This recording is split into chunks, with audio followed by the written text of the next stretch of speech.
BBA, BCA, BCom computer కోర్సులో 100% placement లభించే ఏకైక డిగ్రీ కాలేజ్ కూకట్పల్లిలోని i3 డిగ్రీ కాలేజ్ 8367215215. నమస్తే రమగారు. నమస్తే జయ. రమగారు, మీరు అడపా చిరంజీవి గారిది కపాలదుర్గంలో నుంచి కొన్ని స్టోరీలు చెప్పుకుంటూ ఉన్నాం కదా, ఇవాళ ఏమన్నా చెప్పుకుందామండి? దయ్యాల దిబ్బ వజ్రాల హారం. అబ్బో, ఎంత బాగుందో రమగారు. దయ్యాల దిబ్బ వజ్రాల హారమా? అడపా చిరంజీవి గారు రాసిన చాలా కథల్లోంచి ఇదొక కథ. అయితే క్లాసిక్ బుక్స్ వాళ్ళు ఈ పుస్తకాలని ప్రింట్ చేశారు. ఓకే. క్లాసిక్ బుక్స్ మీరు ఆన్లైన్ సంపాదించవచ్చు ఈ పుస్తకాలని, లేకపోతే ఫ్లిప్కార్ట్లో దొరుకుతాయి. నేను బ్రీఫ్గా చెప్తాను, మీరు ఎలాబరేట్ కథ చదవాలి అని అనుకుంటే కనుక అడపా చిరంజీవి గారు ఈ కపాలదుర్గం పుస్తకాన్ని బుక్ చేసుకుంటే అందులో 5 ఉన్నాయి. మనం ఇంకో కథ చెప్తున్నాం అనమాట. కపాలదుర్గం ఇంతకుముందు చెప్పాం కదా. అవునండి. సో ఈ దయ్యాల దిబ్బ వజ్రాల హారం ఒక చిత్రమైన కథ, బాగుంది, ఇంట్రెస్టింగ్గా. శృంగ పర్వతాలని ఆనుకుని ఉన్న దేవళం అనే రాజ్యంలో ప్రజలంతా ఒకటే మాట చెప్పుకుంటున్నారట. ఏంటంటే మహారాణి స్వయంప్రభాదేవికి ఒక బ్రహ్మాండమైన వజ్రాల హారం ఉంది, అది మిస్ అయింది. ఓహో. ఆవిడ స్నానం చేయడానికి కొలంలోకి దిగుతూ కొలను గట్టున అది పెట్టారు. ఆ హారం కనపడలేదు. ఇక వెతుకుతున్నారు. అదేమిటి, ఆవిడ పూర్వోత్తరపు నగ, ఆవిడకి వాళ్ళ వంశపారంపర్యంగా వస్తున్నది, ఈవిడ దగ్గరికి వచ్చింది, స్వయంప్రభాదేవి దగ్గరికి వచ్చింది. రాజుగారు చంద్రవర్మ గారు చాలా సీరియస్గా ఉన్నారు దాని మీద. ఇక ముందు ఏంటి, ఏదైనా ఒక వస్తువు పోయిందంటే అంతఃపుర దాసదాసీ గణాలని వెతుకుతారు మొదట. అలాగేగా జరుగుతుంది. దాసీలు దాసులు అందరి పని అయింది. వీళ్ళ ఇళ్ళు వెతకడానికి మొదలుపెట్టారు. ఈ ఇళ్ళు వెతకడానికి వెళ్ళినప్పుడు ఒక చోట ఏమైంది, ఒక పథకం దొరికింది. ఆ పథకం ఎవరింట్లో దొరికిందో ఆ కుర్రాన్ని వాళ్ళ అమ్మని తీసుకొచ్చేసారు. అది ఎట్లా దొరికింది, వీళ్ళు ఒక్కొక్క ఇల్లు వెతుకుతుంటే మధ్యలో ఒక ఇంట్లో ఒక పూరి పాక, ఆ పాకలోకి వెళ్తే చిన్న పూరి పాక అంటే తెలుసు కదా మనకి, తాటాకుల పాక. తాటాకుల పాక పై భాగం కొప్పు కూడా పగిలిపోయి ఉంది. అయ్యో. పైనుంచి వాన ఏదైనా పడితే పడిపోతుంది కిందకి. అక్కడ ఉట్టి మీద ఒక పెరుగు గిన్నె ఉంది, ఇళ్ళల్లా పెరుగు చల్లేసి ఉంది. ఆ చిన్న ప్రాంతంలోనే పెరుగు చల్లబడి ఉంది, అంతే కింద పడిపోయింది.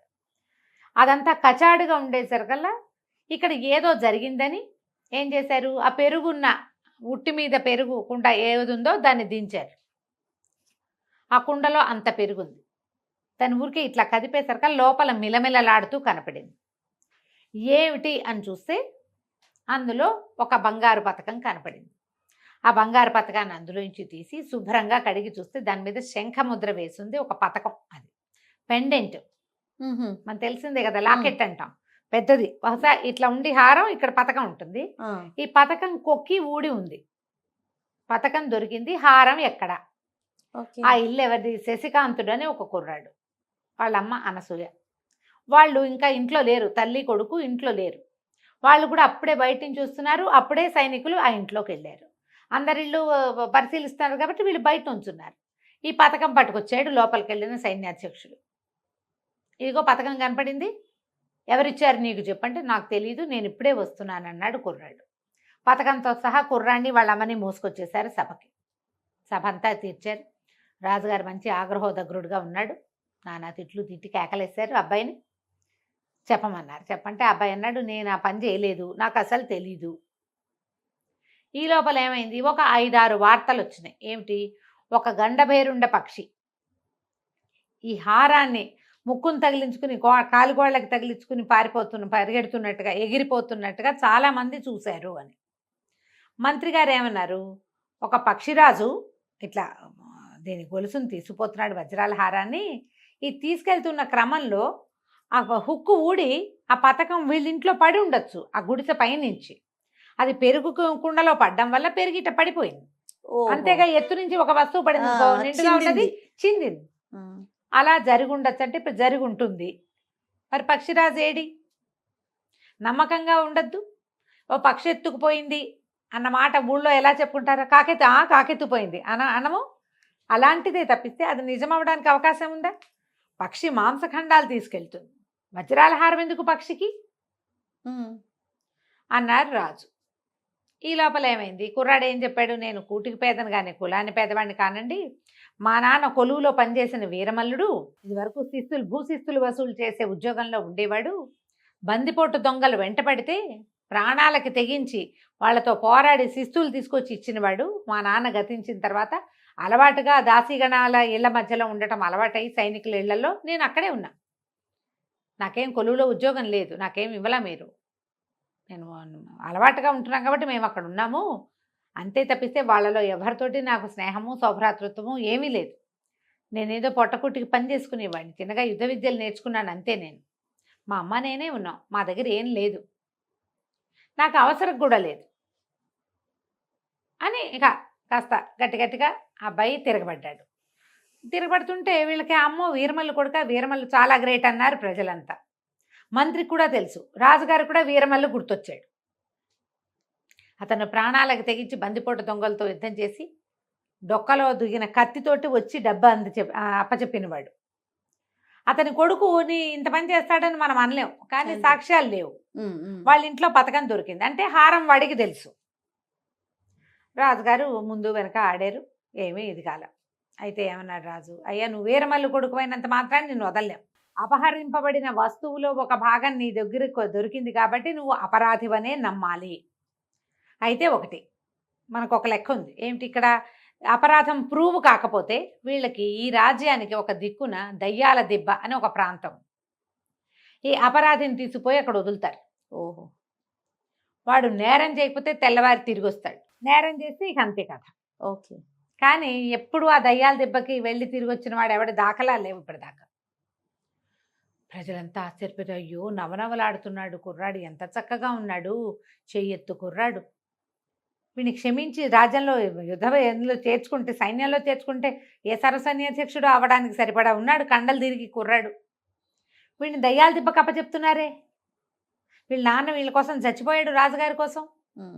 ఇలాగ అలా ఒక ముఖ మాట్లాడుకున్నారు. మంత్రి గారికి కష్టంగానేది, తల్లి నిర్ఘాంతపోయి కళ్ళు తిరిగి పడిపోయింది. దయ్యాల దిబ్బకి వెళ్తే కొడుకు తిరిగి రాడని, దయ్యాలు దిబ్బ అనగానే భయం వేస్తోంది కదా. ఇక ఏం చేస్తాడు, ఈ అబ్బాయిని లాక్కుపోయారు సైనికులు, తీసుకెళ్ళి చీకటి పడే లోపల దయ్యా దెబ్బ ఎక్కిచ్చేసేయాలి. ఆ దెబ్బ పైకి ఎక్కిచ్చారు, ఒక మూట ఇది ఇచ్చారు ఆహారం, అబ్బాయి ఇదిగో ఆహారం, రాత్రికి తిను, బతికుంటే రేపొద్దున దిగిరా, నువ్వు మధ్యలో దిగడానికి వీల్లేదు, మేము ఇక్కడ కాపలా ఉంటాం, కొండ మీద ఉండవలసిందే దెబ్బ మీద నువ్వు అని దెబ్బ మీద వదిలిపెట్టారు శశికాంతుడిని. ఇక ఈ అబ్బాయి కొంత పట్టుకు వాళ్ళు వచ్చి వదిలేసి వెళ్ళిపోయారు చీకటి పడుతుంటే. వీడు మళ్ళీ మెల్లిగా పైకి ఎక్కడం మొదలుపెట్టాడు. ఎక్కితే ఆ దెబ్బ పూర్తిగా పైకి ఎక్కాక ఒక రాతి గట్లు అవి ఇవి కనపడుతున్నాయి, ఏవో చెట్లు, కీకారణ్యంలాగా ఉంది పైన. సరే ఒక రాతి దాని మీద శుభ్రం దులిపి ఈ ఆహారపు మూటను పెట్టాడు. అవతల పక్కన ఒక నీటి గుంట ఉంది, చెట్లు గుబురుగా బోల్డని చెట్లు ఉన్నాయి. అటు ఇటు తిరుగుతున్నాడు. సరే ఇంకా మెల్లిమెల్లిగా ఇంకేం చేస్తాడు, మనం చేయగలిగేది ఏం లేదు. బాగా చీకటి ఎక్కేసారు కల్లా ఈ ఆహారం తినటం ఇష్టం లేదు. ఇందులో ఏం విషాహారం ఉందో ఎలా నమ్ముతాం మనం, చంపేయటానికి వాళ్ళు వేసిన ఎత్తు కావచ్చు. ఆ నీటి గుంటకు పోయి కడుపు నిండా నీళ్లు తాగాడు. వెళ్ళి ఆ రాతి గట్టు మీద శుభ్రంగా కాళ్ళు చప్పుకొని పడుకొని నిద్రపోయాడు. గాఢమైన నిద్రలో ఉండగా ఒక 6 దయ్యాలు వచ్చినాయి అక్కడికి, పిశాచాలు 6 వచ్చినాయి. వచ్చి అరుచుకుంటూ వచ్చి విడుదుంపదేగా మానవుడు ఎవడో భలే పడుకున్నాడు, ఎవరైనా మనం చూసి భయపడి చావాలి, కానీ వీడు శుభ్రంగా నిద్రపోతున్నాడు. ఇంత గాఢపు నిద్ర ఎట్లా పడుతుంది, మనం ఎక్కింది దయ్యాల దిబ్బని వాడికి తెలుసు కదా, ఇది దయ్యాల దిబ్బని ఇక్కడ దయ్యాలు ఉంటాయని తెలిసిన వాడు వణుక్కుంటూ కూర్చోవాలి. వీడు పడుకున్నాడేంటి తన్ని పెట్టి శుభ్రంగా. అక్కడి నుంచి ఫెడేల్మని జరిచినాయి వీపు మీద, లేచి కూర్చున్నాడు, అదిరిపడ్డాడు. దయ్యాలను చూసేసరికి ఇది ఈ ప్రాంతం ఇదని తెలుసు కదా, బెగిరిసిపోయి కూర్చున్నాడు భయం లేనట్టు. ఏరా అబ్బాయి ఎందుకు భయపడలేదంటే, భయానికి ఏముంది, నాకేం భయం, నీకు ఎన్ని గుండెలు అన్నాయి. ఎన్ని గుండెలో నేను ఎప్పుడూ లెక్క పెట్టుకోలేదన్నాడు. ఆ లెక్క మీకు కావాలంటే మీరు ఇంకోటి లెక్కెట్టాలి అనేసరికల్లా దయ్యాలు ఆశ్చర్యం, అమ్మో వీడికి భయం లేదే, చెప్పరా చెప్పు నీకు ఎన్ని గుండెలో చెప్పు అంటే కుర్రాడేమన్నాడు, దానికేముంది నాకు చాలా గుండెలు ఉన్నాయి, 2-3 ఇంట్లో కూడా పెట్టొచ్చాను, ఈ నా గుండెలు లెక్క పెట్టాలంటే ఈ చెట్టుకి ఎన్ని కాయలు ఎన్ని ఆకులు ఉన్నాయో అన్ని గుండెలు ఉన్నాయి నాకు.